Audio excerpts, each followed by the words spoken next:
Assalamualaikum, selamat pagi, selamat siang, selamat malam teman-teman Jadi Gini Indonesia. Ketemu lagi dan hari ini kita akan membahas tentang perusahaan game tertua di dunia. Apa itu? Nintendo. Nah teman-teman, jadi gini, Nintendo itu dikenal betul sebagai perusahaan game tertua. Namun tahukah teman-teman, pada awalnya Nintendo itu bukanlah perusahaan game konsol karena abad ke-19 belum ada elektronik ya waktu itu. Nah, jadi tahun 1889 itu penemunya yaitu Fusajiro Yamauchi mendirikan perusahaan Nintendo, tapi bergerak di bidang kartu permainan, semacam kartu remi tradisional Jepang namanya Hanafuda atau flower cards. Kartu ini adalah kartu dengan di belakangnya itu ada hiasan-hiasan yang dicat sendiri oleh seniman-seniman. Ketika itu masyarakat Jepang sangat menggembari permainan kartu. Nah, jadi muncullah Nintendo pada awalnya sebagai perusahaan kartu di abad ke-19. Nah, kalau kita bandingkan dengan Indonesia tahun 1800-an itu kita masih dijajah betul. Perpindahan antara VOC pindah ke penjajahan kolonial pemerintahan Belanda.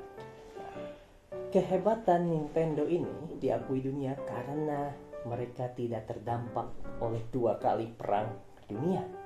Mereka tetap ada dan tetap bertahan.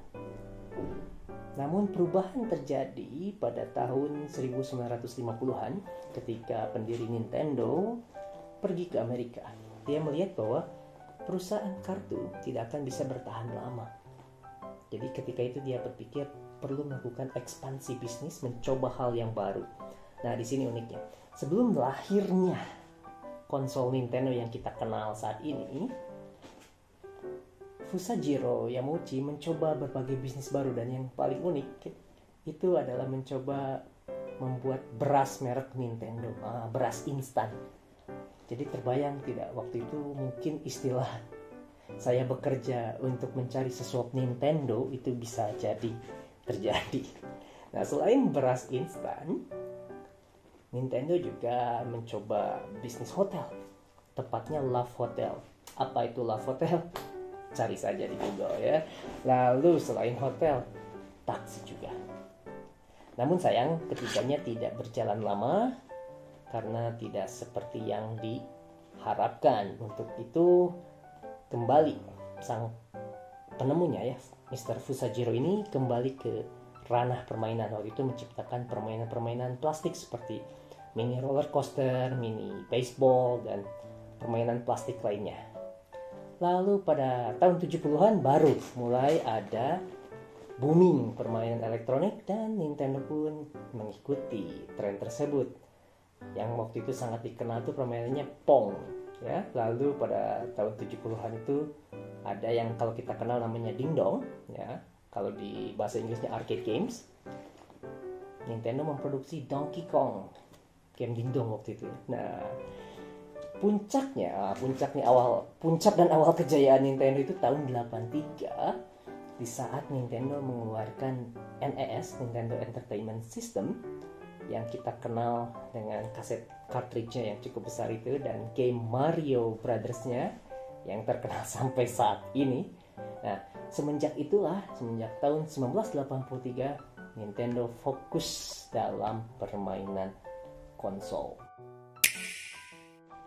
Nah, setelah rilisnya Nintendo di tahun 80-an itu, Nintendo kian dikenal sebagai legend dalam dunia konsol games, dan ini menjadi ciri khas mereka. Mereka mampu bertahan di tengah persaingan perusahaan-perusahaan game lainnya, Sega, Panasonic, Sony, PlayStation, Microsoft. Semuanya naik dan turun, tapi Nintendo tetap ada di sana. Apa yang bisa kita pelajari dari Nintendo ini? Pertama, betul, adaptasi. Mereka selalu beradaptasi dengan kemajuan, dengan tren. Tapi bukan hanya adaptasi, ternyata yang kedua adalah keberanian mereka untuk bukan keluar dari zona nyaman, tapi memperlebar zona nyaman mereka. Mereka memperlebar zona nyaman tentunya dengan mencoba berbagai ketidaknyamanan. seperti mencoba bisnis beras, mencoba bisnis taksi. Walaupun gagal, tapi mereka terus mencoba sampai akhirnya menemukan pola yang namanya game elektronik ataupun konsol. Dan di sana mereka menemukan kenyamanan. Bahkan setelah menemukan kenyamanan dalam dunia konsol, mereka terus mencoba memperlebar zona nyamannya tersebut. Ya, contohnya seperti ini. Nintendo itu memiliki ibaratnya itu mencari non-konsumen. Contoh di saat Sony PlayStation dan Microsoft Xbox terus bersaing, Nintendo menciptakan inovasi-inovasi baru. Dia menargetkan audiens keluarga sehingga akhirnya menciptakan yang namanya market atau pasar tersendiri. Jadi Nintendo itu adalah permainan keluarga. Sehingga tidak perlu bersaing dengan Microsoft ataupun Sony PlayStation. Malah yang ada para konsumen diajak untuk jangan hanya membeli Sony PlayStation ataupun Xbox, tapi beli juga Nintendo untuk melengkapi hiburan keluarga Anda. Mereka bukan sekedar bertahan tapi memberikan kontribusi yang sangat signifikan di dunia game. Bayangkan menurut data dari GameGeeks, sebuah website khusus konsol game, 10 penjualan konsol terbaik sepanjang masa, 6 diantaranya diproduksi oleh Nintendo. Hal ini membuktikan bahwa perjuangan, inovasi, dan determinasi mereka telah terbukti membawa mereka di jajaran elit perusahaan game dunia. Nah, itulah perjalanan panjang Nintendo. Semoga bisa memberikan inspirasi bagi kita untuk terus berinovasi dan berani mengembangkan ataupun memperlebar zona nyaman kita. Terima kasih sudah menonton. Kita akan ketemu lagi di video berikutnya. Jika ada pertanyaan, komen, ataupun masukan untuk topik berikutnya, jangan lupa di komen, silahkan kita diskusi. Dan terima kasih sekali lagi atas perhatiannya. Kita ketemu lagi di episode berikutnya. Jadi gini, Indonesia.